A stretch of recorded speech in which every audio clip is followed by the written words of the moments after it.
নামি দামি রেস্টুরেন্ট বা বিয়েবাড়ির মতো ঝরঝরে সাদা ধবধবে পোলাও মুখে দিলেই মনে হবে শাহী একটা ব্যাপার আছে পোলাওটাতে। ঠিক এরকম একটা পোলাও রেসিপি যদি চান তাহলে এই রেসিপিটা ফলো করে বানিয়ে নেন।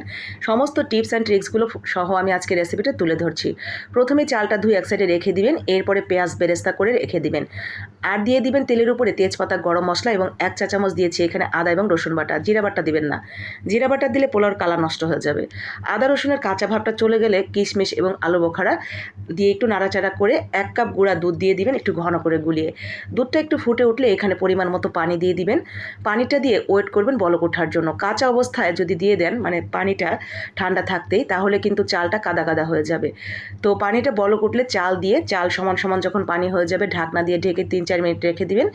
এরপরে ঢাকনা খুলে আবারও নাড়াচাড়া করে উপর থেকে পেঁয়াজ বেরেস্তা এবং একটু ঘি দিয়ে ঢেকে রেখে দিবেন 5 মিনিটের জন্য চুলা বন্ধ করে। এরপরেই দেখেন কি সুন্দর একটা ঝরঝরে সাদা ধবধবে পোলাও হয়ে গেছে।